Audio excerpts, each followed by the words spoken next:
कितना सही है बच्चों के लिए टर्म प्लान लेना? अभी मैंने देखा लोगों के अंदर फाइनेंशियल अवेयरनेस बढ़ती जा रही है। किसी व्यक्ति ने पूछा कि बेटी के लिए उन्होंने एक टर्म प्लान लिया है 2 करोड़ का। मैंने कहा बेटी की उम्र कितनी है? तो उन्होंने कहा 22 साल की बेटी है, अर्निंग है। मैंने कहा क्यों लिया टर्म प्लान? तो उन्होंने मुझसे एक बात कही कि ह्यूमन लाइफ वैल्यू तो है।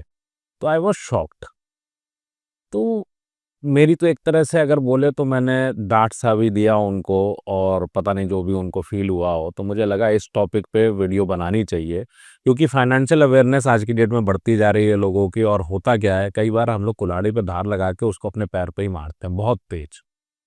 तो इस विषय पे चर्चा करता हूँ, थोड़ी-सी बहुत लंबी वीडियो नहीं होने वाली, लेकिन मुद्दा ये है कि ये टॉपिक अपने आप में बहुत इम्पोर्टेंट है और शायद बहुतों के लिए रिस्की भी और बहुतों के लिए बहुत ही ज़्यादा ज़िंदगी को सेव करने वाला हो सकता है। सो वीडियो को अंत तक देखिएगा, और वीडियो पसंद आए तो लाइक एंड चैनल को सब्सक्राइब ज़रूर कर दीजिएगा, ताकि ऐसी इन्फॉर्मेशन मिलती रहे। और अपना फाइनेंशियल एडवाइज़र बनना हो तो planyourworld.com पे जाके डिटेल में सीखें prepare plan for wealthy retirement से। मुद्दा ये है कि सोच क्या होती है? भई हम सब जानते हैं लाइफ इंश्योरेंस हम सभी के लिए इम्पोर्टेंट है। भई अल्टीमेटली क्या होता है कि ह्यूमन लाइफ की एक वैल्यू है अपने आप में। एक जीवन माता-पिता के मन में आता है कि जीवन की वैल्यू है। सो मुझे याद आ गए पुराने दिन अपने परिवार में, अगर आप बोले ख़ानदान की बात कर लें, या फिर अपने क्लाइंटेल में अगर मैं बोलूँ पुराने समय का, तो बहुत सारे पिता मैंने देखा जो बोलते हैं बच्चों से कि तुम्हारा अब जॉब लग गई है, चलो तुम्हारा इंश्योरेंस करा देता हूँ। सो इंश्योरेंस तो हो गया बच्चे का 25 लाख, 50 लाख, 1 करोड़, 2 करोड़, जितना आपकी मर्ज़ी उतना इंश्योरेंस आप ले लेते हैं। सो इस तरीके की चीज़ें समाज में होती हैं, थोड़ी बहुत होती हैं, और बहुत ज़्यादा अवेयरनेस नहीं होती है तो नॉमिनी नॉर्मली जो है मदर को या फादर को वो बना देते हैं। सो सोच इसके पीछे क्या है कि कल को कुछ हो गया तो एक पेमेंट आ जाएगी, एक पैसा आ जाएगा। तो हो सकता है कुछ पिता के मन में इस तरह का हो कि मैंने अपने रिटायरमेंट की प्लानिंग नहीं करी है, तो कोई बात नहीं, चलो इसी से मेरा रिटायरमेंट प्लान हो जाएगा, क्योंकि हम बच्चे पे ही निर्भर है। इसमें कोई बुराई भी नहीं है अगर आप दूसरे वे में देखें तो, बहुत ज़्यादा बुराई नहीं, बट मैं इस बात को नहीं मानता। दूसरा फैक्टर जो सबसे इम्पोर्टेंट मुझे इस वीडियो को बनाने के लिए फोर्स किया, वो क्या था? एक सोच अगर ये है कि समाज में कि हमारे बच्चे के ऊपर मैंने इंश्योरेंस ले लिया। दूसरा इसके पीछे मजबूरी क्या हो सकती है? भाई ये भी एक मजबूरी हो सकती है कि बच्चे ने एजुकेशन लोन लिया, एक बड़ा एजुकेशन लोन लिया, और पिताजी को उसका पैसा देना है। तो डेफ़िनिट सी बात है कि भाई अगर पिताजी को देना है तो पिताजी ने इंश्योरेंस करा दिया या माताजी ने इंश्योरेंस करवा दिया, बोल दिया। ठीक, चलता है ये सब। लेकिन अगर इस टॉपिक पे मैं गहराई में जाऊँ, तो गहराई में जाने पे क्या बेटी का इंश्योरेंस होना चाहिए? क्या बेटे का इंश्योरेंस होना चाहिए? अब इसके पीछे दूसरा पहलू क्या है? सबसे पहला भाव आता है पिता का कि भाई एक फाइनेंशियल रिस्क, दूसरा भाव आता है बच्चे का। आप सोचो, इंश्योरेंस वाला आएगा, मेजरमेंट लेगा, आपका वज़न कराएगा, कुछ मेडिकल चेकअप्स करवाएगा, उसको पता है बच्चे को कि मेरी ज़िंदगी के ऊपर एक इंश्योरेंस हो रहा है, ठीक है? जहाँ तक का रिस्क है, वहाँ तक का तो बात समझ में आती है। 25 लाख का रिस्क है, 50 लाख का एजुकेशन लोन है, मान लेते हैं कि घर गिरवी रख के मॉर्टगेज करके आपने लोन लिया, बच्चे की पढ़ाई करवाई, पायलट बना दिया, मान लिया इस बात को। लेकिन अगर इसके ऊपर का इंश्योरेंस है, क्या ये भाव बच्चे के मन में पूरी ज़िंदगी नहीं रहेगा कि मेरे पिता ने मेरी लाइफ़ के ऊपर इंश्योरेंस लिया? सो इसके 2 फैक्टर आते हैं, मिश्रित भाव निकल के आता है, एक पॉज़िटिव भी, एक नेगेटिव भी। बच्चा कह सकता है मन में, ठीक है, मैं ही पिता का पिलर हूँ, मैं ही पिताजी के लिए सब कुछ हूँ, सो ही हैज़ द राइट। दूसरा भाव क्या आता है? अगर आप नोटिस करें अब इसके पीछे कि मेरी ज़िंदगी पे पापा को पैसे चाहिए। ये भी एक भाव जागता है, और ऐसे बहुत सारे बच्चे हैं जिन्होंने मुझसे ये बात कही है कि सर मेरे को शौक लगा जब मेरे फादर ने मेरी लाइफ पे इंश्योरेंस खरीदा। तो एक कमर्शियल वैल्यू आई रिश्तों के अंदर।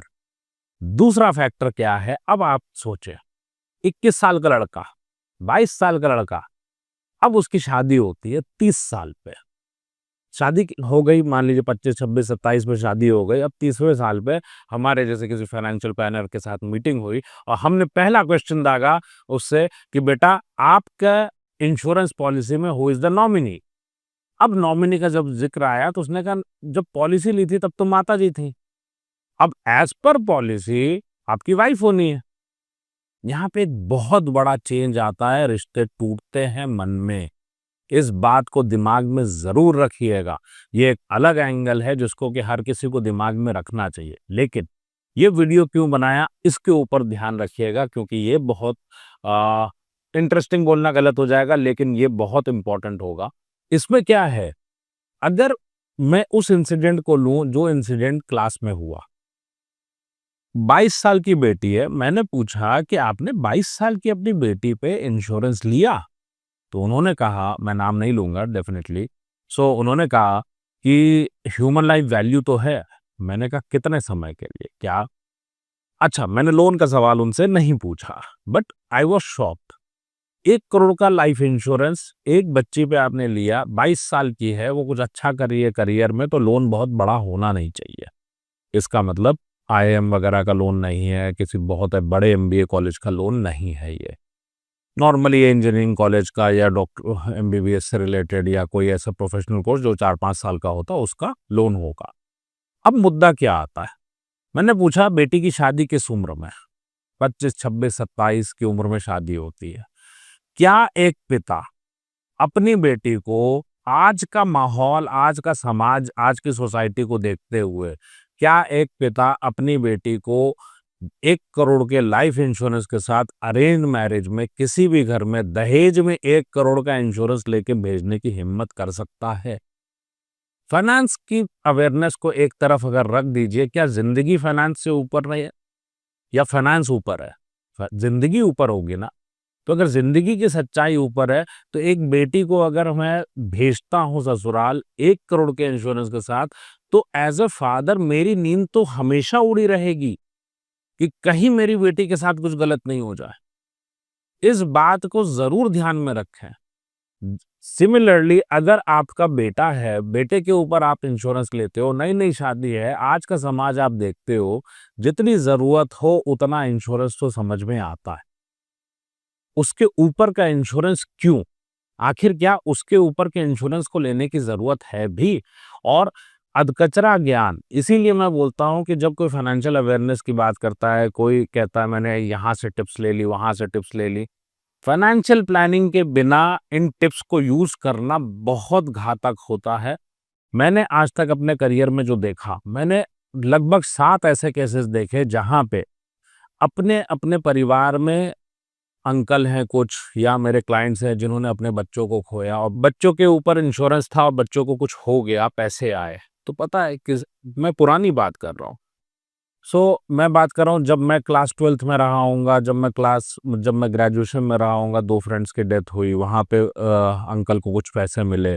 तो उस वक़्त की अगर बात करूँ तो 5 लाख रुपया मिला, वो 5 लाख रुपया उन्होंने मंदिर को डोनेट कर दिया। एक अंकल ने उस पैसे को स्कूल को डोनेट कर दिया। मेरे क्लाइंट्स की मैं बात करूं तो आज तक मैंने एक ही चीज देखी है, पैसे डोनेशन में ही गए। कौन सा माता पिता अपने बच्चों के ऊपर जो इस तरीके का पैसा आता है वो पैसा लेना चाहेगा, रखना चाहेगा? अगर बहुत बड़ी मजबूरी है तो एक अलग बात है, एज ए फाइनेंशियल प्लानर मैं इस बात को समझता हूँ। लेकिन अगर मजबूरी नहीं है तो ये पैसा तो कोई नहीं रखेगा। तो अपने बच्चों के लिए अगर इंश्योरेंस की आप प्लानिंग कर रहे हैं तो जितनी ज़रूरत हो उतना ही इंश्योरेंस लें।